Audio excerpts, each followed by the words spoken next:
नमस्कार दोस्तों, last class में हमने रस वीर रस तक कंप्लीट कर लिया था। आज हम उससे आगे करेंगे। तो यानी वीर के बाद हम देखते हैं हमारे पास कौन सा रस है, अद्भुत रस।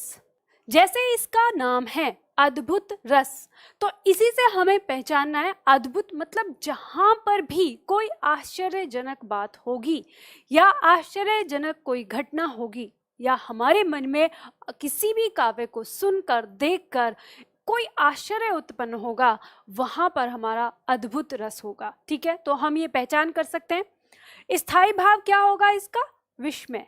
देखो, विस्मय का मतलब भी आश्चर्य होता है। यानी हम कह सकते हैं, हो सकता है आपको कभी कभी विस्मय ना मिले ऑप्शन में, सिर्फ आश्चर्य मिल जाए। ध्यान रखना, विस्मय और आश्चर्य अगर दोनों एक साथ हैं तो आंसर हमेशा क्या होगा, आपका विस्मय होगा। और अगर ऑप्शन में विस्मय नहीं है, सिर्फ आश्चर्य ही लिखा हुआ है, तो स्थायी भाव में फिर आपका आश्चर्य आ जाएगा। तो स्थायी भाव क्या है इसका, विस्मय है। आश्रय आलंबन, जिसके मन में आश्चर्य उत्पन्न हो रहा है। यानी ये कवि, श्रोता, पाठक, दर्शक, कोई नायक भी हो सकता है। ठीक है, तो जिसके मन में आश्चर्य उत्पन्न हो रहा है वो क्या है, हमारा आश्रय आलंबन है। विषय आलंबन, वह व्यक्ति जिसे देखकर या जिसके प्रति मन में आश्चर्य उत्पन्न हो रहा है वो विषय आलंबन में आएगा। और उद्दीपन, उद्दीपन में वे परिस्थितियां या स्थितियां या वस्तुएं जिनके कारण आश्चर्य उत्पन्न हो रहा है। इसमें कुछ भी हो सकता है, जैसे वस्तु की विचित्रता, घटना की नवीनता, कुछ और भी चीजें हो सकती हैं, या जो भी वहां पर पंक्ति में दिया हुआ होगा। यहाँ पर फिर से आपको रिवाइज करवाती हूँ, ध्यान रखिएगा। आश्रय आलंबन और विषय आलंबन दोनों सजीव होते हैं, और आपको हमेशा याद रखना है कि विषय आलंबन और उद्दीपन जो है, इन दोनों में अंतर ये है कि विषय आलंबन हमेशा सजीव होता है और उद्दीपन हमेशा निर्जीव होता है। जरूरी नहीं है कि हर पंक्ति में आपको विषय आलंबन मिले ही। अगर कोई व्यक्ति वहां है तो ही आपको विषय आलंबन मिलेगा, नहीं तो उसकी जगह विभाव के अंदर आपको उद्दीपन ही मिलेगा। चलिए, इसके बाद नेक्स्ट अगर हम बात करें तो अनुभाव आता है। अनुभाव में हम देखें कि हमारा जो अनुभाव के अंदर हमारा क्या आएगा, अनुभाव के अंदर आ जाएगा आश्रय की चेष्टाएं। जिसके मन में भाव उत्पन्न हुआ है उसकी चेष्टाएं क्या होती है, क्रिया प्रतिक्रिया क्या है। जैसे अचरज भरी नजरों से देखना, किसी को अचरज भरी नजरों से देखना, या कहें आंखें फाड़ कर देखना, या दांतों तले उंगली दबाना, या मुंह फाड़ना। कभी आपने देखा हो किसी बात पे आश्चर्य होता है तो लोग मुंह फाड़ के रह जाते हैं। तो ये सारी चीजें यानी ये क्रिया प्रतिक्रियाएं किसके अंदर आएंगे, आश्रय की चेष्टाएं यानी अनुभाव के अंदर आ जाएंगी। इसके बाद हमारा आता है संचारी भाव। संचारी भाव यानी वही जो इस भाव की पुष्टि करने आता है कि हमारे मन में स्थायी भाव कौन सा जगह है। तो इसके अंदर हर्ष हो सकता है, गर्व, उत्सुकता, जिज्ञासा, जड़ता। जैसी भी आपकी पंक्ति होंगी, जैसे पंक्तियों का भाव होगा, उसी के अनुसार आपको संचारी भाव वहां देखने को मिलेगा। चलिए उदाहरण ले लेते हैं। यहाँ पर सबसे पहला उदाहरण जैसे दिया है, पहला उदाहरण दिया है, राग है कि रूप है कि, रस है कि जस है कि, तन है कि मन है कि, प्राण है कि प्यारी है। अब यहाँ पे पंक्ति में क्या कहा जा रहा है आपको देखो समझना है। पंक्ति में कहा गया है कि राग है, राग मतलब संगीत को कहा गया है, या फिर रूप है। देखो यहाँ पर संगीत या रूप कहते हैं, सुंदरता या आनंद जो है वो दो चीजों में माना गया है। या तो संगीत के अंदर आनंद है या तो किसी की सुंदरता के अंदर आनंद है। तो यहाँ पे कहा गया है, हमें समझ में नहीं आ रहा कि ये जो सामने है वो राग है या फिर रूप है यानी सुंदरता है। कहा जा रहा है कि रस है कि जस है। अब दूसरा आनंद कहाँ होता है, या तो रस में होता है जो हम रस पढ़ रहे हैं, और या फिर जस में होता है। जस मतलब प्रसिद्धि। आपने देखा होगा जितना आनंद आपको ये 9 के 9 रस में मिल रहा है ना, यानी 11 जो रस हैं आपके, इनमें जो आपको आनंद मिल रहा है, ये आनंद आपको इसी तरह का आनंद यदि आपकी लोकप्रियता बढ़ती है, यदि आपकी प्रसिद्धि बढ़ती है, तो वहां पर भी आपको आनंद मिलता है। तो हम इससे कंपैरिजन कर सकते हैं कि हमारे जीवन में रस है या जस है, यानी प्रसिद्धि है या आनंद है। तो यहाँ पे और ऐसा जरूरी नहीं होता कि किसी व्यक्ति को प्रसिद्धि मिल रही है तो उसको आनंद ही आ रहा हो या उसके जीवन में रस हो, ऐसा नहीं होता। यानी कहने का मतलब है कि आनंद दो स्थिति में होता है, या तो पर्सनली रस मिले या तो पर्सनली जस। अब आपको यहाँ पर अब ये कभी ऐसी चीज समझ में ना आए कि जो भी परिस्थिति घट रही है वहां पे हमें समझ नहीं आ रहा कि वहां आनंद है या लोकप्रियता है, प्रसिद्धि है। तो देखो यहाँ पे आपको समझना होगा कि इन पंक्तियों में ही क्या लग रहा है, थोड़ा कंफ्यूजन सा लग रहा है, थोड़ा आश्चर्य सा लग रहा है, भाई क्या चीज है। तो यहाँ पर आपको कौन सा रस मिलेगा, अद्भुत रस मिलेगा, यानी हमें समझ ही नहीं आ रहा, हमारी समझ से परे है। तो हम ये भी कह सकते हैं कि जिन पंक्तियों में अर्थ जो है समझ से थोड़ा परे हो जाए तो वहां भी हमारा क्या होता है, अद्भुत रस होता है। फिर कहा है तन है कि मन है। अब एक तन मतलब दिखाई देने वाला और मन मतलब नहीं दिखाई देने वाला। अब समझ में नहीं आ रहा कि सामने जो चीज है वो एक तन है, शरीर है, दिखाई देने वाला है, या फिर मन है, एक कल्पना है, नहीं दिखाई देने वाला। दोनों में क्या है, आश्चर्य है। ठीक है, फिर आता है प्राण है कि प्यारी है, यानी प्राण है या प्राणों से भी प्यारा है। अब आपने कभी देखा होगा, एक तो अपने प्राण बड़े प्यारे होते हैं, सबसे ज्यादा इस दुनिया में सबको अपने प्राण प्यारे होते हैं। फिर हम किसी एक व्यक्ति को ऐसे कह देते हैं कि तुम तो मुझे प्राणों से भी प्रिय हो, मतलब प्राण से भी ज्यादा प्रिय दे दिया। तो अब यहाँ पे यानी जो सामने है चीज जिसके लिए भी ये पंक्तियां कही गई हैं, तो नहीं पता चल रहा कि वो स्वयं प्राण है या प्राणों से भी प्यारा है। इन पंक्तियों में क्या है, एक तरह का आश्चर्य हो रहा है, समझ में नहीं आ रहा वास्तविक स्थिति है क्या, यानी वास्तविक स्थिति क्या है समझ नहीं आ रहा है। तो वहां मन में एक ऐसा भाव उत्पन्न होगा, आश्चर्य का भाव उत्पन्न होगा, विस्मय का भाव उत्पन्न होगा। तो उसके अंदर हमारा रस क्या होगा, उसके अंदर रस होगा हमारा अद्भुत रस। दूसरी पंक्ति, अब देखो आपको समझना है अद्भुत रस ना कुछ इसी तरह से होता है जहां आश्चर्य हो, स्थिति बिल्कुल अलग अलग। स्थिति सिंपल आपको समझनी है कि जहां पर हमें आश्चर्य उत्पन्न हो। अगला दूसरा उदाहरण देखते हैं। यहाँ पर 2-3 उदाहरण आपको लिए हैं मैंने, ताकि आपको ना समझा सकूं अलग अलग तरीके से कि कैसे आपको समझना है। दूसरा उदाहरण है आपका कि केशव कही न जाई का कहिए, देखत तब रचना विचित्र, अति समझी मन ही मन रहिए। हे केशव कही न जाई का कहिए, मुझसे कहा नहीं जा, मैंने जो देखा है उसे मैं बयान नहीं कर सकता, मतलब मेरे पास उसके लिए कोई शब्द नहीं है। देखत तब रचना विचित्र, मैंने इतनी विचित्र रचना देखी है कि अति समझी मन ही मन रखिए, मतलब अगर आप समझ सकते हो तो मैं इतना कह सकता हूं कि मैं उसे बयान नहीं कर सकता, उसे मन ही मन रखा जा सकता है। यानी ये भी क्या है, आश्चर्य की एक पराकाष्ठा होती है। जैसे आप कभी अपने किसी दोस्त को कहते ना कोई जगह आपको बड़ी खूबसूरत लगे या बड़ी आश्चर्यपूर्ण लगे, तो आप क्या कहते हैं अपने दोस्त से, चल यार तुझको एक ऐसी चीज दिखाता हूँ, तुझे ना दांतों तले उंगली दबा लेगा। तो वो पूछेगा भाई बताना, कि नहीं बताया नहीं जाएगा, जब तू उसको देखेगा ना तभी समझेगा, बताने से समझ नहीं आएगा। तो यानी ये वही स्थिति है। कहने का मतलब देखत तब रचना विचित्र, यानी मैंने ऐसी विचित्र रचना देखी है कि जिसे मैं कह नहीं सकता, सिर्फ इतना समझ लो कि उसे मन ही मन रखा जाए तो ज्यादा अच्छा है। तो यहाँ पर क्या है, क्योंकि जो आश्रय है उसके मन में आश्चर्य का भाव उत्पन्न हो रहा है, तो इन पंक्तियों में भी क्या होगा, हमारा अद्भुत रस होगा। इसके बाद जैसे मान लो हम यहाँ पर देखते हैं तीसरा उदाहरण देखो, ये आपकी पंक्तियां हैं। यह देख गगन मुझ में लय है, यह देख पवन मुझ में लय है, मुझ में विलीन झनकार सकल, मुझ में लय है संसार सकल। अब ये पंक्तियां हैं आपके सामने, आपको पूछ लिया गया कि रस कौन सा है इसमें, अब कैसे निकालेंगे। देखो भाव को समझो और रस निकालो। कैसे, आपको यहाँ पर समझना है कि कोई व्यक्ति, ये तो आप तो जानते हैं कि जब भगवान श्री कृष्ण ने अपना विशाल स्वरूप दिखाया दुर्योधन को, और उस समय जो वर्णन किया गया है तो उसी वर्णन को आगे बढ़ाया गया है। लेकिन इसमें आपको समझना है कि आप ये भूल जाइए कि सामने कृष्ण है और कृष्ण ने अपना विशाल रूप दिखाया है। आप इसमें रस पकड़ने की कोशिश करिए। और कैसे पकड़ेंगे, आप कल्पना करिए कि सामने कोई भी व्यक्ति है और वो अपना रूप आपको दिखाने की कोशिश कर रहा है। और कैसा रूप दिखा रहा है, यह देख गगन मुझ में लय है, यानी देख ये आकाश मुझ में ही समाया हुआ है। लय का मतलब यहाँ पे आएगा समाया हुआ होना।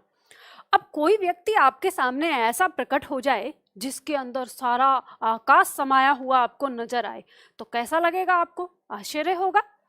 यह देख पवन मुझ में लय है, ये जो पूरी पवन यानी हवा जो है ये मुझ में ही समाई हुई है, तो यहाँ पे भी आश्चर्य है। मुझ में विलीन, विलीन का मतलब भी समाना। झनकार सकल, सकल का मतलब होता है सभी, समूची। अब झनकार यहाँ पे आया है सारे जितनी भी जगत में ध्वनियां हैं, यानी वो किसी भी चीज की ध्वनि है। मनुष्य की आवाज, चिड़ियों का चहचहाना, पत्तों का हिलना, उनकी आवाज, या किसी पत्थर की आवाज, या बिजली का कड़कना, मतलब जितनी भी आवाजें हैं इस संसार में, इस सृष्टि में, वो सारी किसमें हैं? मुझ में विलीन हैं। अब अगर आपको कोई व्यक्ति सामने ऐसा दिखाई दे जिसके अंदर समूची आवाजें समाई हुई हों, तो कैसा महसूस होगा? आश्चर्य होगा। मुझ में लय है संसार सकल, सकल का मतलब फिर समूचा यानी संपूर्ण। तो मेरे अंदर, यानी कहते हैं भगवान कि मेरे अंदर ये सारा संसार मेरे अंदर ही समाया हुआ है। अब ये देखो, अगर आपको सामने कोई व्यक्ति अपने अंदर सारा संसार, सारी सृष्टि, पूरा ब्रह्मांड अगर आपको अपने अंदर दिखा दे, तो मन में कैसा भाव जगेगा? आश्चर्य का होगा, आंखें बड़ी बड़ी हो जाएंगी एकदम से। तो यानी यहाँ पर कौन सा रस हुआ आपका? अद्भुत रस हुआ। रटना नहीं है, बिल्कुल भी नहीं रटना है, समझना है। एक एक शब्द से भाव निकालना है और भाव में महसूस करना है कि मन में कौन सा भाव उत्पन्न हुआ, वही आपका रस होगा। ठीक है, चलिए एक और उदाहरण इसमें देख लेते हैं, नंबर 4। ये भी अलग है। देखो, चारों उदाहरण मैंने बिल्कुल डिफरेंट डिफरेंट दिए हैं आपको, कोई एक जैसा नहीं है, सब कुछ अलग अलग है। आप पहचान सकते हैं कि कैसे आप अद्भुत रस की पहचान करेंगे। देख यशोदा शिशु के मुख में सकल विश्व की माया, क्षण भर को वह बनी अचेतन, हिल न सकी कोमल काया। अब पंक्ति आपने यहाँ पे पढ़ी, भाव समझ लीजिए उसके। देख यशोदा, यशोदा माने शिशु के मुख में, यानी अपने पुत्र कृष्ण के मुख में क्या देख लिया? सकल विश्व की माया, सारे संपूर्ण विश्व को देख लिया। क्षण भर को वह बनी अचेतन, अचेतन का मतलब है जड़ हो जाना, बिल्कुल क्या हो गई? स्तब्ध हो गई, स्थिर हो गई। क्षण भर को उन्हें समझ ही नहीं आया कि ये क्या दिख रहा है मुझे। हिल न सकी कोमल काया, और उनकी कोमल काया जरा सी भी नहीं हिल डुल सकी, यानी वो एकदम को क्या हो गई? स्थिर हो गई। अब आपको अगर सीन, यही सीन आपके सामने आए, छोटा सा नन्हा सा मुन्ना सा बच्चा है आपके सामने, और आप अगर उसका मुंह खोलें और आपको पूरा ब्रह्मांड उसके मुख में दिख जाए, तो कैसा लगेगा? आनंद आएगा या आश्चर्य होगा? अरे इस बच्चे के मुख में क्या है? वैसा ही माता यशोदा के साथ हुआ है। तो इन पंक्तियों में भी आपको पता चला माता यशोदा के अंदर कैसा भाव है। माता यशोदा के अंदर आश्चर्य का भाव हो गया। आश्रय आलंबन कौन है यहाँ पर? यशोदा है। तो आप इस तरह से पहचान सकते हैं। ठीक है, तो यशोदा क्या है? आश्चर्य हो गई, तो इसके अंदर क्या है? अद्भुत रस है। आप पहचान सकते हैं रस को। तो ये था हमारा अद्भुत रस। चलिए देखते हैं अगला। अगला रस आता है हमारा शांत रस। बहुत सारे रस हो गए, अलग अलग अलग अलग। अब आता है शांत रस, जैसे इसका नाम है शांत रस। अब देखो, इसको आपको समझना है कि शांत रस हमारा कहाँ कहाँ होगा। शांत रस आप कह सकते हो यहाँ पर जहाँ पर हमें बाकी सारे रस न मिलते हों, यानी बाकी जितने भी हमने अभी तक पढ़े या जो दो आगे हम रस पढ़ने वाले हैं। जब किसी पंक्ति में हमें किसी में से भी कोई रस न मिले, वो जो हमें मिलेगा वो शांत रस होता है। लेकिन हम यहाँ पर इतना समझ सकते हैं कि जहाँ पर, यानी जिसमें कैसा भाव आता हो? वैराग का, यानी जब मनुष्य के मन में एक संसार को छोड़ देने की, त्याग देने की, या इससे विरक्त हो जाने की भावना उत्पन्न होती हो, या जिन पंक्तियों में ऐसा दर्शाया गया हो कि इस संसार से कोई मोह माया नहीं रही, इस संसार से कोई लोभ नहीं रहा, कोई लालच नहीं रहा, तो वहां पर उन पंक्तियों में हमारा क्या होता है? शांत रस होता है। यानी हमने कैसे पहचानेंगे? क्योंकि इसका स्थायी भाव जो है वो निर्वेद होता है। और निर्वेद को क्या कहते हैं? निर्वेद कहते हैं वैराग को। और ये वैराग क्या होता है? अब आप कहेंगे कि निर्वेद, ठीक है, निर्वेद वैराग कहते हैं। वैराग क्या होता है? तो वैराग होता है सन्यासी, जो सन्यास होता है उसे हम क्या कहते हैं? वैराग कहते हैं। हम कह सकते हैं जो सन्यासी के मन के अंदर भाव होता है, इस संसार से दूर हो जाना, इस संसार से पूरी तरह से विलग हो जाना, वही हमारा क्या कहलाता है? वैराग कहलाता है या निर्वेद कहलाता है। तो जो पंक्तियां हमें इस तरह का भाव देती हैं कि हम पूरे संसार से, मोह माया से दूर हो जाते हैं, विरक्त हो जाते हैं, वही हमारा सांतरस होता है। चलिए देखते हैं इसके बाकी अवयव। यहाँ स्थायी भाव हमने देखा ही निर्वेद होता है, कहीं पर आपको वैराग भी मिल सकता है, ये ध्यान रखिएगा। आश्रय आलंबन, जिसके मन में वैराग उत्पन्न हुआ है। कभी श्रोता पाठक दर्शक हमेशा ही रहते हैं आश्रय आलंबन के साथ, ठीक है। विषय आलंबन, वह व्यक्ति जिसके कारण या जिसके प्रति या जिसे देखकर मन में वैराग उत्पन्न होता है, उसे हम विषय आलंबन में रखेंगे। उद्दीपन आ जाएगा ईश्वरीय ज्ञान, या हम कह सकते हैं वे स्थितियां या परिस्थितियां जिनकी वजह से हमारे मन में क्या हुआ है? वैराग उत्पन्न हुआ है। अब वजह क्या हो सकती है? ईश्वर का ज्ञान प्राप्त होना हो सकता है, हमें ईश्वर का साक्षात्कार हो गया है तो हमारे मन में वैराग उत्पन्न हो गया, या फिर संतों के वचन, कोई ऐसे संत महात्मा हमारे जीवन में आए जिसने हमें इस सृष्टि का सच बताया और हमारे मन में वैराग उत्पन्न हो गया। प्राकृतिक सौंदर्य, सबसे महत्वपूर्ण चीज ये आपको यहाँ समझनी है, प्राकृतिक सौंदर्य। तो एक चीज आपको यहाँ पर नोट डाउन कर लेनी है। हमने जो पहली परिभाषा बताई जिसमें कहा कि यदि हमारा मन सांसारिक जीवन से विरक्त हो जाए, ऐसी भावना जिन पंक्तियों में होगी वहां सांतरस होगा। और दूसरा पॉइंट, जहां पर प्रकृति का रूप सौंदर्य दिया हो, जहां भी प्रकृति के रूप सौंदर्य का वर्णन किया गया हो, झरने, नदियां, तालाब, पंछियों की चहचहाहट, इस तरह का कोई भी वर्णन किया गया हो, वहां हमारा सांतरस होगा। तो इसको आपको मोस्ट इंपॉर्टेंट में रखना है। जैसे हमने पढ़ा था कि प्रकृति का प्रलय रूप किसके अंदर आता है? भयानक रस के अंदर आता है। वैसे ही प्रकृति का शांत स्वरूप किसके अंदर आता है? शांत रस के अंदर आता है, ठीक है। इसके बाद हम अनुभाव की बात करें तो अनुभाव में आ जाएगा आश्रय की चेष्टाएं। अब आश्रय की क्या चेष्टाएं होंगी? जब उसके मन में भाव यानी वैराग उत्पन्न होगा, संसार से भौतिक सुखों का त्याग कर देंगे, यानी संसार का जो भौतिक सुख है उसका त्याग कर दिया जाता है, या आंखें बंद कर लेते हैं, ध्यान मग्न करना शुरू कर देते हैं। प्राकृतिक सौंदर्य में खो जाना, कभी कभी हम प्राकृतिक सौंदर्य में इतना खो जाते हैं कि मन करता है सारे संसार को छोड़ दें, अब बस यहीं रहना है। तो प्राकृतिक सौंदर्य में खो जाना, इस तरह की जो चेष्टाएं होंगी वो हमारी क्या कहलाती हैं? अनुभाव कहलाती हैं। अगला आता है हमारा संचारी भाव। संचारी भाव कहते हैं हम, संचारी भाव इसमें आ जाएगा हमारा ग्लानि, धृति और क्षमा, यानी ये तीनों, इनमें से कोई सा एक हो सकता है या तीनों हो सकते हैं, तो ये हमारे संचारी भाव में आ जाएंगे। चलिए हम उदाहरण देखते हैं। उदाहरण हमारा यहाँ पर दिया है। सबसे पहला उदाहरण है, उठते गिरते जीवन पथ पर चलते चलते, पथिक पहुंचकर इस जीवन के चौराहे पर क्षण भर रुक कर सूनी दृष्टि डाल सम्मुख, जब पीछे अपने नैन घुमाता जीवन वहां खत्म हो जाता। देखो 2-4 लाइनों की पंक्ति है और इस 2-4 लाइनों की पंक्ति में ना बहुत गहरा भाव छिपा हुआ है। यहाँ पे हम कैसे पहचान करते हैं कि इसके अंदर सांतरस है?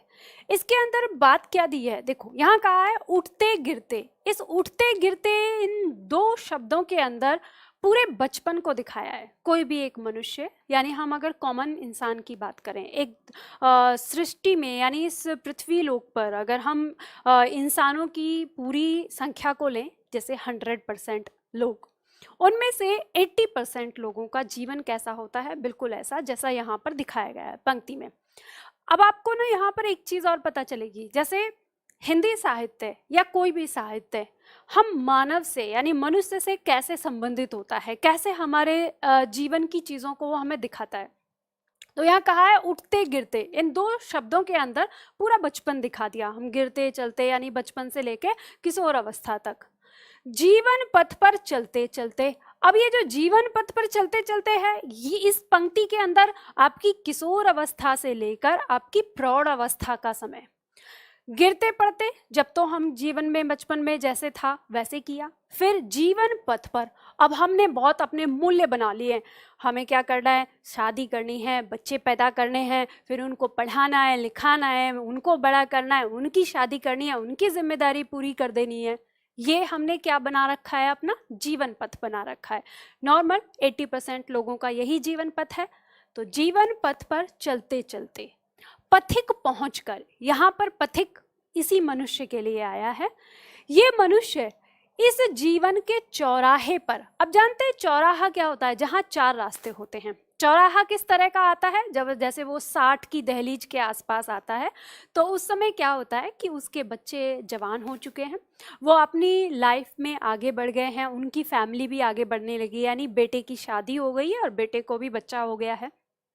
अब जो मनुष्य दादा बन गया है वो अपने जीवन के चौराहे पर है, वहां पर जहां वो खड़े होकर अपने बच्चे से कभी अगर इस तरह से बोल दे कि अरे छोटे बच्चे को ये सारी चीजें मत दो वरना वो बिगड़ जाएगा, तो बेटा क्या कह देता है। बेटा अगर सडनली कोई ऐसी बात बोलता है, या जीवन में ऐसे हर मनुष्य के साथ होता है लाइफ में, वो कहता है रहने दीजिए पिताजी, आपने तो हमारा जीवन अभावों में बिताया, मैं अपने बच्चे का जीवन अभाव में नहीं बिताऊंगा। जो चीज आपने मुझे लाके नहीं दी ना, मैं अपने बच्चे को वो चीज लाके दूंगा। आज की युवा ऐसी ही हो गई है, यूथ ऐसे ही हो गई है। उस समय उस पिता को बड़ा झटका लगता है कि जिस बच्चे को पाल पोस कर बड़ा करने में उसने अपने शौक खुंटी पर उतार दिए, यानी खुंटी पर टांग के रख दिए। उसने अपने जीवन में कभी कोई शौक नहीं किया, कोई उसकी इच्छा पूरी नहीं की, क्योंकि बच्चे की ज़रूरतें इतनी थी कि वो अपनी ज़रूरतों को पूरा नहीं कर पाया। आज वो बच्चा कह रहा है कि उसने उसके लिए किया क्या है।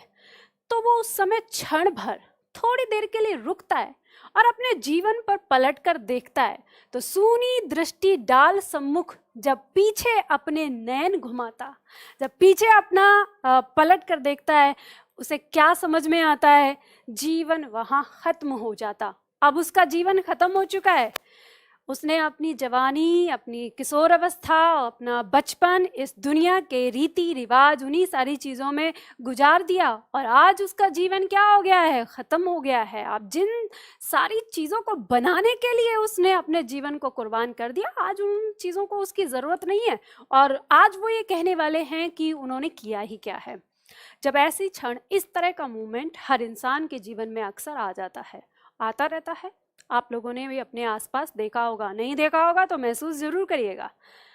ऐसी अवस्था में जब उस इंसान को 60 की दहलीज पर यह पता चलता है कि ऐसा क्या हुआ, तो उस समय उसका मन इस संसार से विरक्त हो जाता है।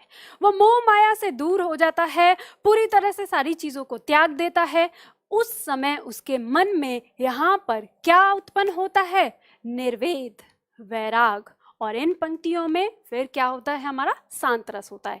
देखो यहाँ पर आपको ये समझना है कि इस तरह से चीजें आती हैं। अब यहाँ पे स्थिति क्या होती है, इस स्थिति के बाद ना जो व्यक्ति है ना जिसके मन में वैराग आया है, वो 2 दिशाओं में जा सकता है।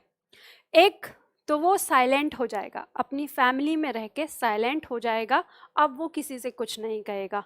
दूसरे तरह के ऐसे होते हैं, वो क्या करते हैं, वो थोड़ा बाहर निकलते हैं और जो भगवान के भजन में लगे हुए लोग हैं उनकी तरफ चले जाते हैं। तो दोनों तरह की स्थिति, यानी अब इसके बाद क्या आता है, जैसे भक्ति रस, तो भक्ति रस उनके जीवन में आता है। खैर छोड़िए, इसके आगे बढ़ते हैं। आगे दूसरा उदाहरण देखते हैं, यानी 2 और उदाहरण हमारे यहाँ पे हैं। 2 स्थिति और हो सकती है। एक स्थिति तो मैंने ऐसे बताई कि हमारे पारिवारिक जीवन में इस तरह की सी अगर कोई बात आए तो वहाँ पे हमारा रस होता है शांत रस। फिर दूसरी स्थिति कुछ ऐसी होती है, जैसे यहाँ पे कहा गया है, देखी मैंने आज जरा। इस जरा का अर्थ होता है बुढ़ापा, वृद्ध अवस्था। हो जावेगी क्या ऐसी ही मेरी यशोधरा। अब आप लोगों ने यशोधरा यानी जो सिद्धार्थ हैं, यानी गौतम बुद्ध हैं, उनकी कहानी ज़रूर पढ़ी होगी। अब जिन्होंने नहीं पढ़ी है तो बहुत शॉर्ट में मैं बता देती हूँ। कहानी कुछ इस तरह से है, जो सिद्धार्थ हैं, जब सिद्धार्थ का जन्म होता है तो उनके पिता को जो ऋषि हैं वो बताते हैं कि या तो ये चक्रवर्ती सम्राट होगा या तो फिर ये सन्यासी हो जाएगा। तो उनके पिता को ये चिंता हो जाती है कि चक्रवर्ती सम्राट होना तो अच्छी बात है, लेकिन अगर ये सन्यासी बन गया तो मेरा तो ये एक बेटा है, फिर मैं कैसे जीवन यापन करूंगा, और राजा के घर में पैदा हुआ है। तो वो उसके चारों तरफ बहुत ज़्यादा भोग विलास की चीज़ें रखते हैं, और सिद्धार्थ के जीवन से रोगी व्यक्ति को, बूढ़े व्यक्ति को और मृत्यु जैसी चीज़ों को, यानी जो चीज़ें हमारे जीवन में वैराग उत्पन्न कर सकती हैं, उन चीज़ों को उनसे दूर कर दिया जाता है। कोई उन्हें पता नहीं है, उनकी अवस्था बड़ी हो चुकी है, यानी वो 18-19 साल के हो चुके हैं, यानी जिस भी अवस्था में वो त्याग किया था उन्होंने घर, वो उस अवस्था में आ चुके हैं। उनकी शादी एक बहुत ही सुंदर लड़की से हो गई है, लड़की का नाम यशोधरा है, उनका एक बच्चा भी है। तो वहाँ पर वो अचानक से सिद्धार्थ बाहर चले जाते हैं बिना किसी को बताए, और वहाँ पर वो एक बूढ़े व्यक्ति को देखते हैं। अपने रथ के जो सारथी है उससे पूछते हैं कि ये व्यक्ति ऐसा कैसे हो गया है, तो सारथी उसे बताता है कि ये वृद्ध अवस्था है, और ये वृद्ध अवस्था हर किसी के जीवन में आएगी, आपके जीवन में भी आएगी, मेरे जीवन में भी आएगी। तो वो पहला सवाल पूछते हैं, वही जो कहा है, देखी मैंने आज जरा, मैंने आज बुढ़ापे को देखा, क्या मेरी यशोधरा भी ऐसी हो जाएगी? तो सारथी उन्हें बताता है, हाँ यशोधरा को भी बुढ़ापा आएगा। तो उनके मन में अब इस तरह की, यानी क्या होता है, उस क्षण एक वैराग उत्पन्न होता है कि यानी आज जो इतनी सुंदर यौवन है और इतनी सुंदरता लिए हुए जो मेरे सामने यशोधरा है, कल को ऐसी बूढ़ी हो जाएगी। तो उनके मन में वैराग उत्पन्न होता है। और इसी तरह की स्थिति फिर उनके साथ रोगी व्यक्ति के साथ होती है। एक दिन उनके सामने डेड बॉडी यानी लाश आ जाती है, और उसके बाद उनको जब ये पता चलता है कि संसार को छोड़कर भी हर किसी को जाना है, तो पूर्ण रूपेण उनके मन में वैराग उत्पन्न होता है और वो घर त्याग कर देते हैं। तो कहानी आप लोगों को इतिहास से पढ़नी है आगे, तो हम अपनी इन्हीं पंक्तियों पर आते हैं। यानी यहाँ पर जब गौतम के यानी सिद्धार्थ के मन में ये भाव उत्पन्न हुआ, कौन सा, वैराग का, तो इन पंक्तियों के अंदर वैराग का भाव उत्पन्न हो रहा है। तो यहाँ हमारा कौन सा रस होगा इन पंक्तियों में, तो शांत रस होगा।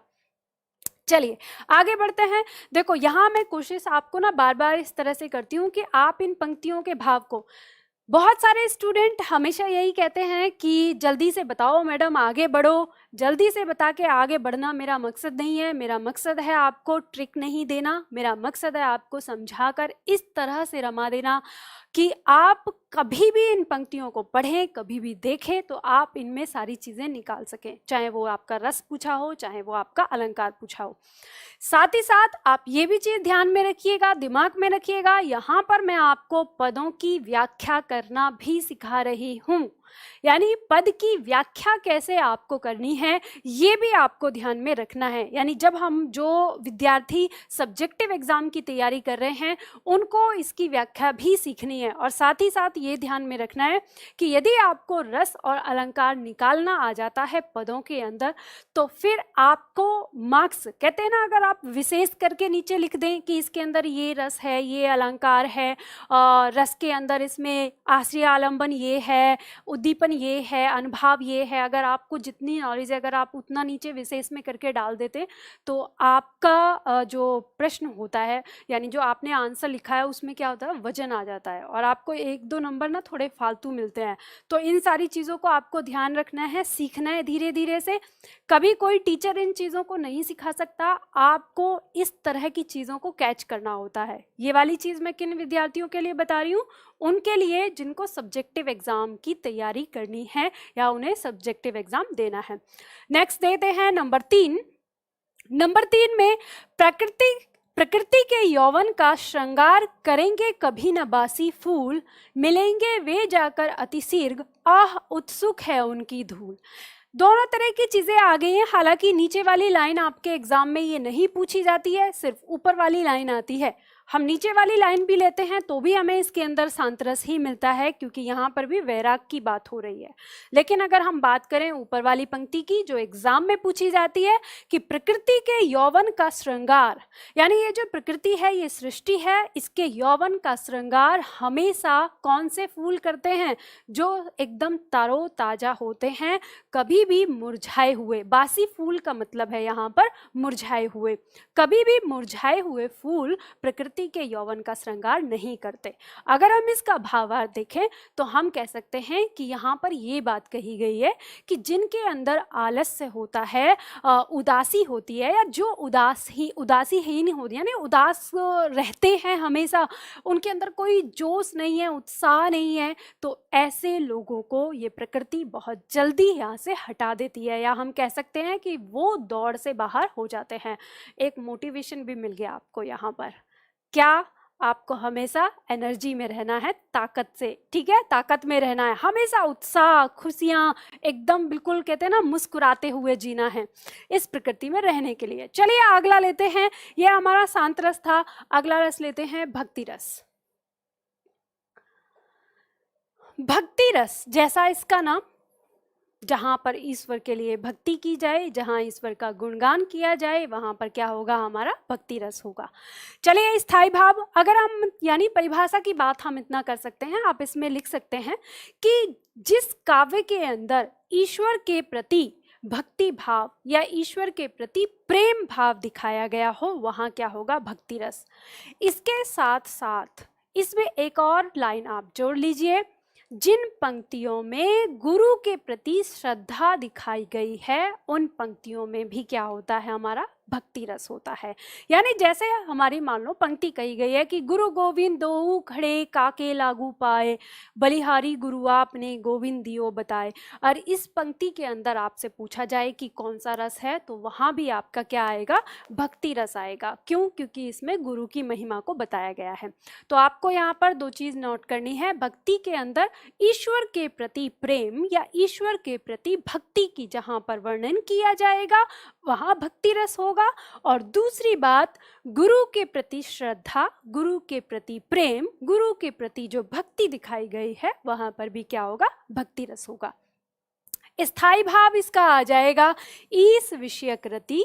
ऑप्शन में अगर आपका पूरा तरह इस तरह से खुल के दिया है ईश विषयक रति, तो आपको देना है, कभी कभी सिर्फ और सिर्फ रति भी दे दिया रहता है। तो आपको इस बात को बिल्कुल सावधानी से प्रयोग करना है कि कहीं ऐसा हो सकता है कि रति के साथ साथ किसी ऑप्शन में ईश विषयक रति दिया है, तो आंसर आप ईश विषयक रति लगाएंगे। लेकिन अगर आपके ऑप्शन में ऐसे दिया है कि रति, हास, क्रोध और इनमें से कोई नहीं, तब आपका आंसर क्या होगा, रति होगा। ठीक है, इस तरह से आपको ध्यान देना है। चलिए आश्रय आलंबन की बात करते हैं। आश्रय आलंबन में आ जाएगा भक्त, यानी जिसके मन में भक्ति की भावना उत्पन्न हो रही है, तो आश्रय आलंबन में भक्त, कवि, श्रोता, पाठक हो गए। फिर विषय आलंबन की अगर हम बात करें तो वह व्यक्ति जिसे देखकर या सुनकर मन में भक्ति उत्पन्न हो रही है। और अगर हम उद्दीपन की बात करें तो उद्दीपन में परिस्थितियां आ जाएंगी, वो वस्तुएं आ जाएंगी जिनके कारण हमारे मन में भक्ति उत्पन्न हो रही है। इसके अंदर आ सकता है जैसे ईश्वरीय ज्ञान, ईश्वर के प्रति हमको ज्ञान हुआ। अब आप कहेंगे कि मैडम ये चीज़ तो हमने उसके अंदर भी देखी थी, शांत रस में भी। तो ध्यान रखिएगा, शांत रस और भक्ति रस हमको लगभग एक जैसे दिखते हैं, आपको ये ध्यान रखना। और कई बार ऐसा होता है कि हमारे ऑप्शन में हमें पंक्ति के अंदर दिखेगा कि इसके अंदर तो भक्ति रस है, लेकिन हमारे ऑप्शन में भक्ति रस होगा ही नहीं, तब ऐसी स्थिति में हमें शांत रस भी ऑप्शन में लगाना पड़ता है। या कहीं आपको पंक्ति में ऐसा दिखेगा कि यहाँ तो ईश्वर का गुणगान हो रहा है पूरा, तो सीधा सीधा सा इसके अंदर भक्ति रस आ गया, तो वहाँ पर भी कभी कभी हमें शांत रस लगाना पड़ जाता है।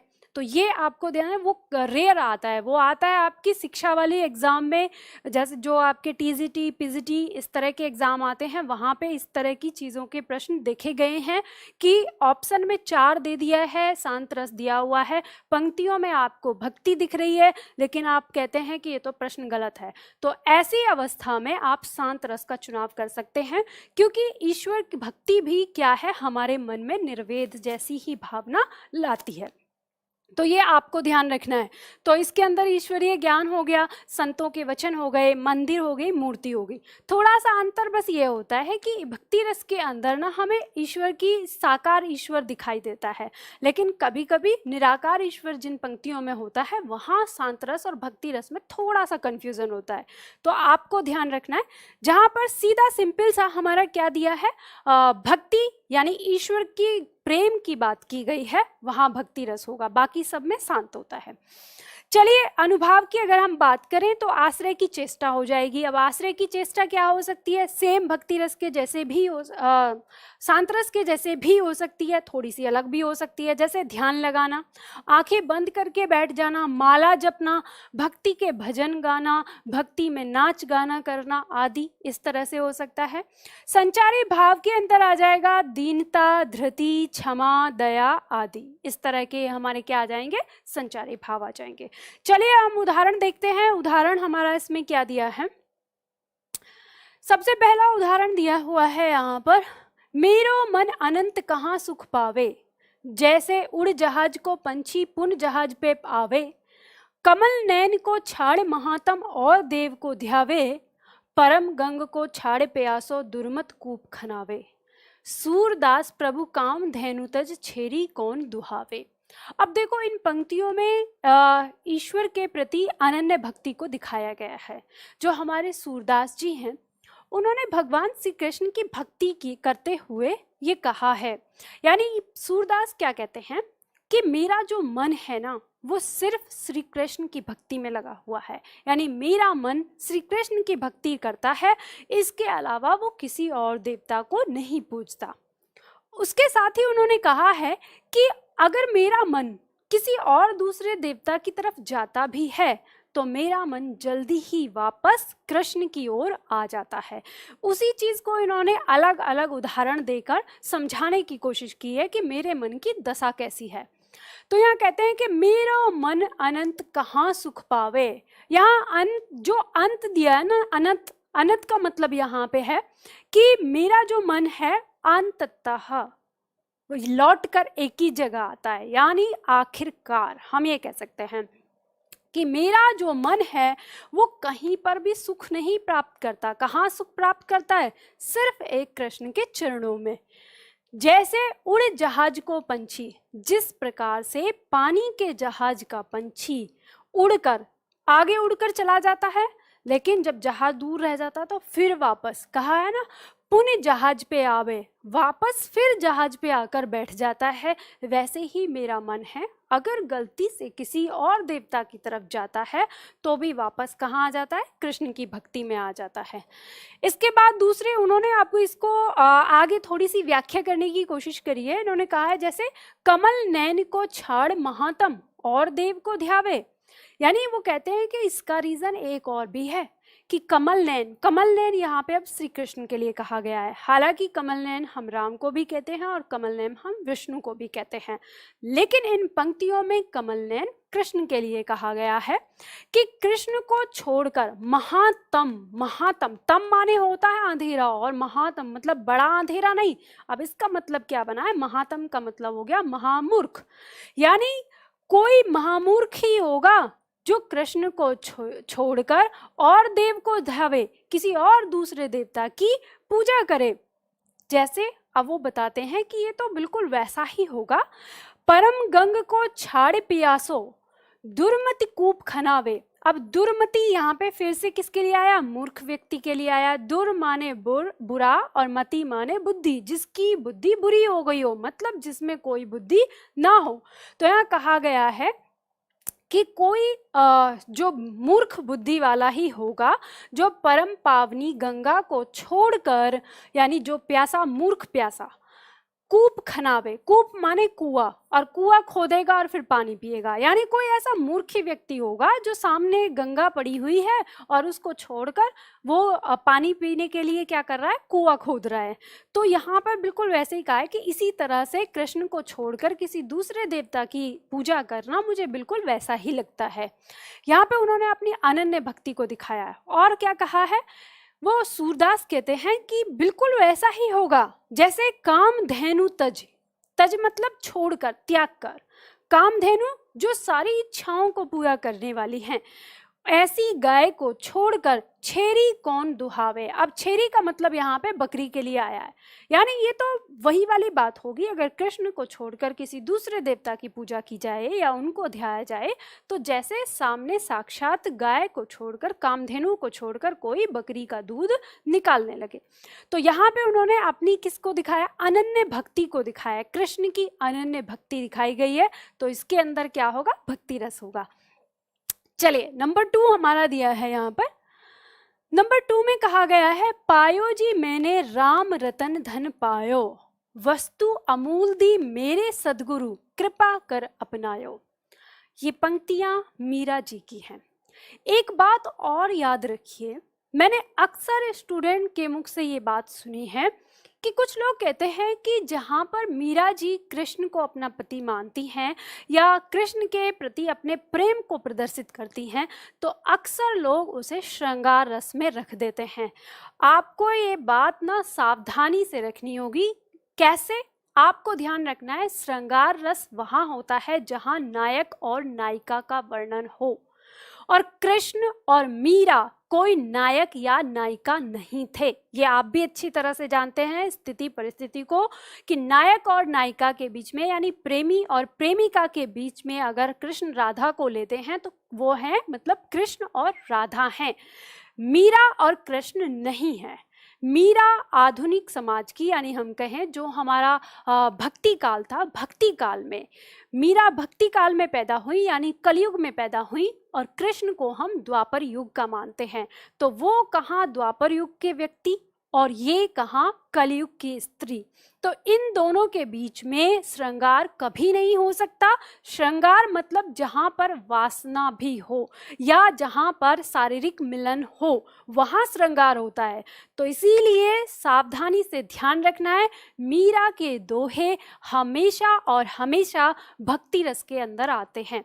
मीरा के दोहे कभी भी श्रृंगार रस के अंदर नहीं आएंगे, क्योंकि मीरा ने कभी भी कृष्ण के साथ श्रृंगार की अवस्था को नहीं जताया है। वो हमेशा किस चीज को जताया? उन्होंने भक्ति भाव को जताया है। तो यहाँ पर भी आप देखिए, यहाँ तो कह रहे इन पंक्तियों में तो सिर्फ उन्होंने अपने सतगुरु की महिमा का वर्णन किया है, लेकिन अगर कहीं भी मीरा के दोहे कृष्ण की भक्ति के लिए आते हैं तो वो भी भक्ति रस के अंदर होंगे। पायो जी मैंने राम रतन धन पायो। अब मीरा एक ऐसी भक्त थी जो कृष्ण और राम दोनों को एक ही जैसे मानती थी। कभी उन्हें राम कह के पुकारती थी, कभी वो कृष्ण कह के पुकारती थी।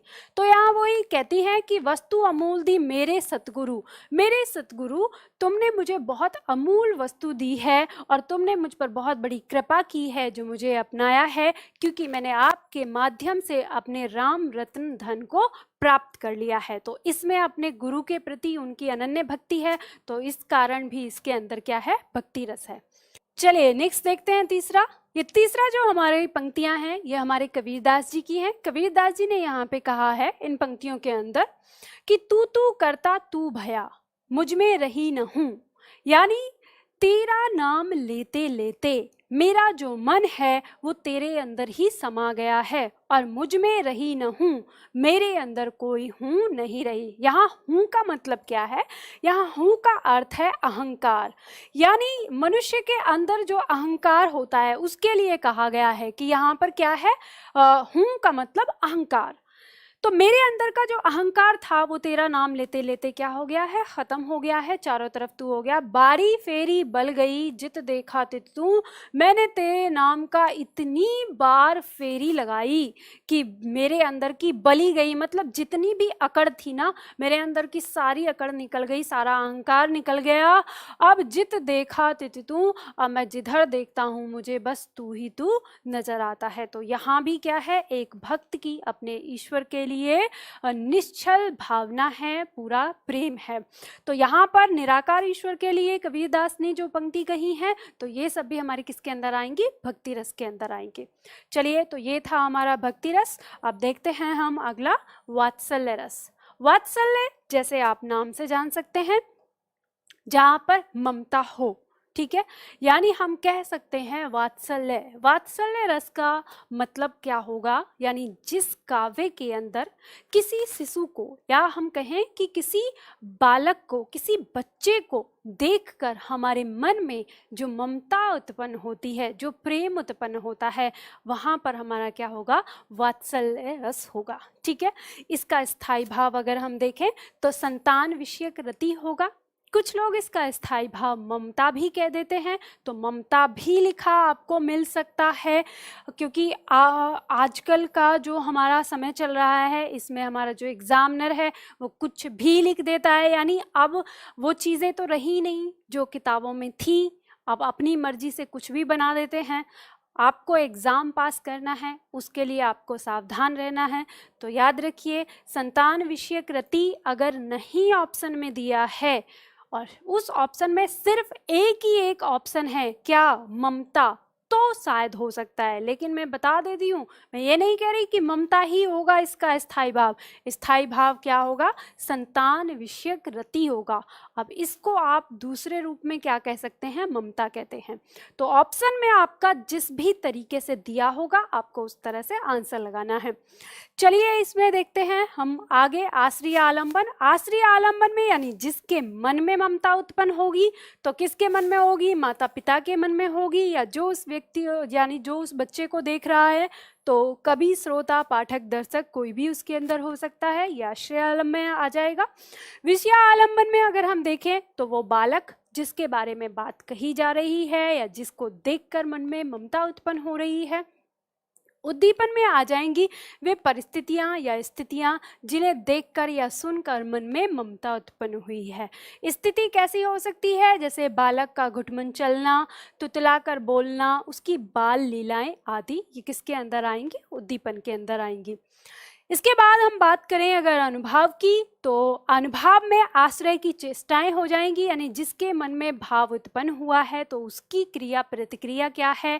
चेष्टाएं के अंदर क्या हो सकता है? बच्चे को गोद में लेना, दुलार करना, उसके जैसी बोली में तुतलाकर बोलना, या उसके साथ खेलने लग जाना। ये सारी चीज़ें आश्रय की क्या होंगी? आश्रय आलंबन की चेष्टाएं हो जाएंगी, यानी आश्रय की चेष्टाएं हो जाएंगी।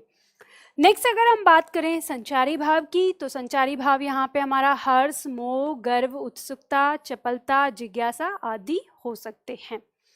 अब हम बात करें तो थोड़ा सा हम यहाँ पर लेते हैं, जैसे अगर हम यूपी की बात करें, एमपी की बात करें, या राजस्थान की बात करें, तो वहाँ तो वात्सल्य के अंदर सीधा सीधा आ जाता है। लेकिन कभी कभी जो हमारे शिक्षक के लिए जो एग्ज़ाम होते हैं, जैसे टीजीटी, पीजीटी या टैट वगैरह होते हैं, तो उनमें वात्सल्य के 2 उपभेद कर दिए हैं अक्सर।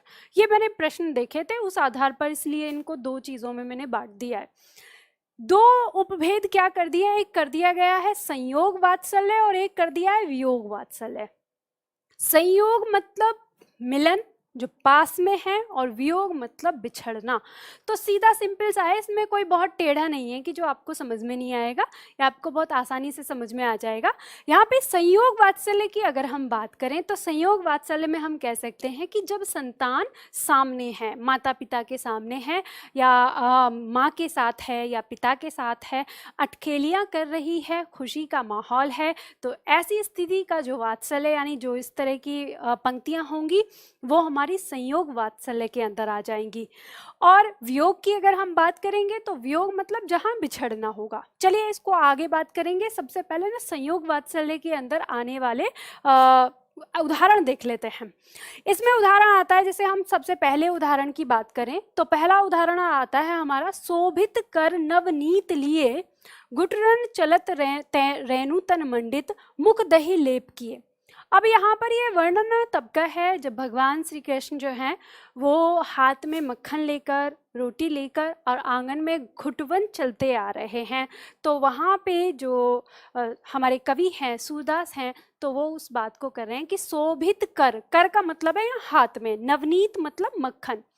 अपने हाथ में जो वो मक्खन लिए हुए हैं वो बड़ा ही शोभायमान हो रहा है, मतलब वो दृश्य बड़ा ही शोभायमान हो रहा है। गुटरन चलत रेणु तन मंडित, यानी गुटवन चलते आ रहे हैं और उनके तन मंडित पर यानी तन और मुख पर क्या लगा हुआ है? दही का लेप कर रखा है, यानी दही खा के आए हैं और पूरा शरीर से भी लगा के आए हैं और हाथ में मक्खन रोटी को लेके गुटवन चले आ रहे हैं। अब ये दृश्य अगर आप कल्पना करेंगे अपने दिमाग में, तो आपको भी लगेगा कि कोई बच्चा अगर इस तरह से आता हुआ दिखाई दे तो मन में क्या होगा? ममता का भाव उत्पन्न होगा। तो यहाँ पर भी कौन सा हमारा रस हो जाएगा? वात्सल्य रस हो जाएगा। अब ये अगर आपके एग्जाम में ये पूछा जाए कि संयोग वात्सल्य है या वियोग, तो आप संयोग करेंगे, नहीं तो सिर्फ एक ही होगा, वात्सल्य रस। ठीक है। अगर हम बात करें दूसरे उदाहरण की, तो दूसरा उदाहरण क्या कहता है? मैया कबऊ बढ़ेगी चोटी, कितक बार मोही दूध पियत भई, यह अजऊ है छोटी। अब देखो इतनी प्यारी सी बात करी है भगवान श्री कृष्ण ने, छोटे से हैं।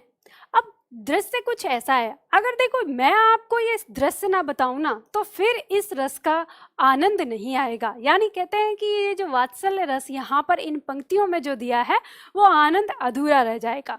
बात ऐसी है, भगवान श्री कृष्ण है छोटे से और उनको तभी से ना माखन खाने की बहुत ज्यादा आदत है और वो दूध नहीं पीते हैं। मैया यशोदा को थोड़ी सी चिंता होती है कि ये जो लल्ला है अगर ये दूध नहीं पिएगा तो कमजोर पड़ जाएगा। तो वो उसको ना बहाना देती हैं, कृष्ण को बहाना देती हैं कि अब वो जानती है कि कृष्ण को ना बलराम की चोटी बहुत पसंद है। वो बार बार माँ से पूछते हैं कि मेरी तो चोटी बड़ी छोटी सी है और दाऊ भैया की इतनी बड़ी है। तो माता के दिमाग में एक दिन ख्याल आता है, वो उनसे कह देती है कि तेरी चोटी ना इसलिए बड़ी नहीं है क्योंकि तू दूध नहीं पीता और बलराम दूध पीता है। अब वो दूध पीता है तो तुझे भी दूध पीना पड़ेगा, तभी तेरी चोटी बढ़ेगी।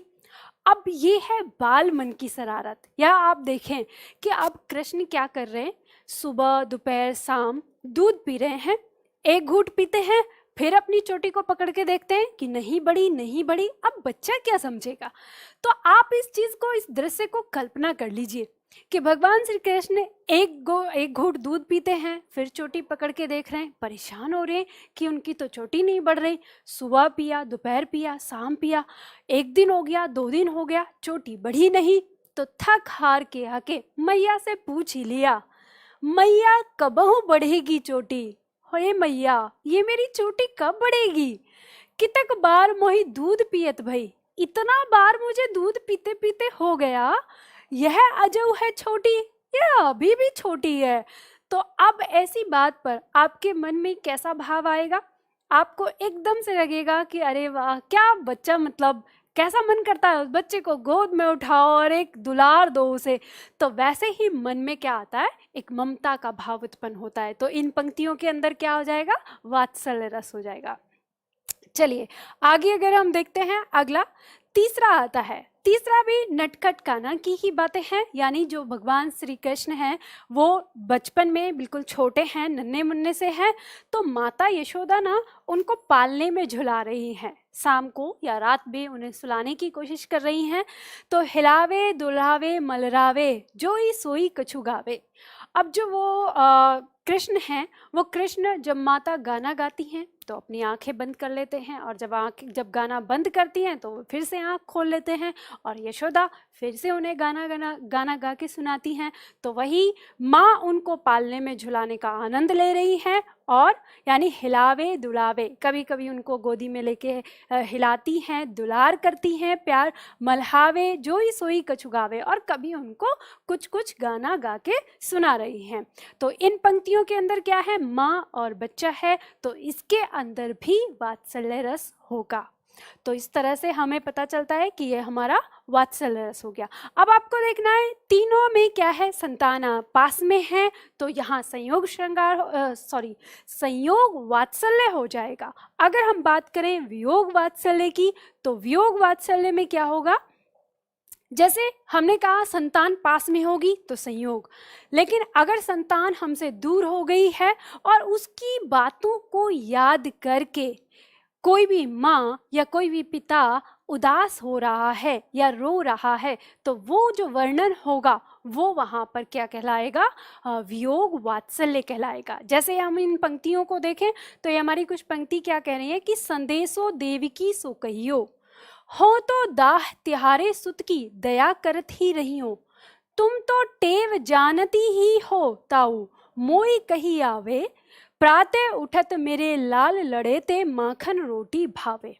अब इन पंक्तियों में देखो भाव, इसको समझना है आपको। पंक्तियों का भाव है जब भगवान श्री कृष्ण को अक्रूर जी मथुरा से वापस लेने के लिए आए, यानी मथुरा ले जाने के लिए आए हैं गोकुल में। अब वहाँ पे जब यशोदा को पता चलता है कि कृष्ण मेरा लाल नहीं है, ये तो देवकी का पुत्र है, तो बड़ी उदास हो जाती हैं और वो बहुत परेशान हैं क्योंकि उनका लाडला बेटा जा रहा है दूर। तो और फिर वो उस पर हक भी नहीं जता सकती क्योंकि वो किसी और का है। तो ऐसे में वो अक्रूर जी से कहती हैं कि हे अक्रूर जी, संदेशो देवकी सो कहियो, यानी मेरा जो संदेशा है वो देवकी से जाके बताना, कहना। हों तो दाह तिहारे सुत की, ऐसे तो मैं आपके पिता, आपके जो पुत्र है उसकी क्या हूँ, धाय माँ हूँ, यानी पालने वाली हूँ, माँ तो आप ही हैं। दया करत ही रही हूँ, लेकिन फिर भी मुझ पे भी थोड़ी सी दया कर देना, कभी कभार इस बच्चे को मेरे पास भी भेज देना। तुम तो टेव जानती, यहाँ टेव का मतलब है आदत। ऐसे तो तुम माँ हो तो तुम तो उसकी आदत जानती ही हो, मुझे बताने की आवश्यकता नहीं है। लेकिन फिर कह रहे हैं तो मोई कही आवे, पर मेरा जो दिल है वो अंदर से मान नहीं रहा है। वो ऐसा कह रहा है कि मैं आपको फिर भी उसकी आदतों के बारे में बता दूं। तो वो बताती हैं कि प्रातः उठत मेरे लाल लड़ेते, यानी ये जो मेरा लाल जो लाडला दुलारा है, इसको सुबह उठते ही माखन रोटी भावे, इसे माखन और रोटी अच्छा लगता है। तो यानी वो कृष्ण की क्या है, आदतों को बता रही हैं देवकी को। तो इन पंक्तियों में क्या है, अब इन पंक्तियों के अंदर जो यशोदा माँ हैं वो खुश तो है नहीं, वो बहुत दुखी हैं, दर्द है उनके अंदर, हम इन पंक्तियों से भाव से समझते हैं। तो यहाँ पर वियोग वात्सल्य रस कहलाएगा। ठीक है, तो आपको इस तरह से समझना है, यानी हम इस तरह से इसको यूज कर सकते हैं। चलिए देखिए, यहाँ पर हमने रस पढ़ा, मैंने आपको रस के बारे में बताया। हमने 11 रस यहाँ पर पढ़े हैं और मुझे ऐसा लगता है कि आपने रस को बहुत अच्छी तरह से पढ़ा होगा, इसको समझने की कोशिश की होगी। ये रस यानी जो मैंने इससे पहले आपको पार्ट 1, पार्ट 2 और पार्ट 3 जो 3 पार्ट आपको रस के मैंने पढ़ाए हैं, और ये पार्ट जो अब अंतिम पार्ट है, इन तीनों चारों पार्ट को पढ़ने के बाद आपका रस पूरी तरह से कंप्लीट हो जाता है। और मैं समझती हूँ जिस तरीके से मैंने आपको समझाने की यहाँ कोशिश की है, अगर आप उसको अच्छी तरह से पढ़ेंगे, 1-2 बार रिपीट करके पढ़ेंगे, समझ के पढ़ेंगे, तो आपको फिर दोबारा रस कहीं और पढ़ने की आवश्यकता नहीं होगी। ये तो हमने कर लिया, सीख लिया इनको। अब बनता है आप लोगों का टेस्ट। अब नेक्स्ट वीडियो में मैं आप लोगों के लिए सिर्फ और सिर्फ रस के जो क्वेश्चंस हैं उनको लेकर आऊँगी। उसमें आपके हर एग्ज़ाम के क्वेश्चन होंगे, चाहे वो आपके यूपीएसआई में पूछे गए हैं, या कांस्टेबल में पूछे गए हैं, या यूपी ट्रिपल एससी में पूछे गए हैं, या यूपी टेट में पूछे गए हैं। चाहे वो क्वेश्चन आपके एमपी में पूछे गए हैं या राजस्थान में पूछे गए हैं, यानी कंबाइंड होंगे। और उस टेस्ट पेपर को हम करेंगे, वहाँ मैं आपको थोड़ा समय दूंगी, थोड़े समय में आपको बताना होगा, पंक्ति को पढ़ के बताना होगा कि उसमें कौन सा रस है, आपको उसे पहचानना होगा। मैं समझती हूँ आप इस काम को बहुत अच्छी तरह से कर सकते हैं, तो इसलिए अपने टेस्ट की तैयारी करके रहिएगा। ये चारों पार्ट अच्छे से पढ़ लीजिए और वेट करिए अगले वीडियो का। बहुत सारे विद्यार्थी ऐसे क्वेश्चंस करते हैं कि उन्हें मेरी पूरी कंप्लीट क्लास करनी है, तो वो मेरा ऐप डाउनलोड कर सकते हैं। मेरा ऐप है निधि एकेडमी, प्ले स्टोर पे आप जाएंगे, निधि एकेडमी ऐप आप वहाँ से डाउनलोड कर लीजिए और वहाँ पर आपको पूरी क्लास मिल जाएंगी। तो आप लोग इसी तरह से अच्छे से अपनी तैयारी करते रहिए। मिलते हैं फिर अगले वीडियो में। Thanks for watching.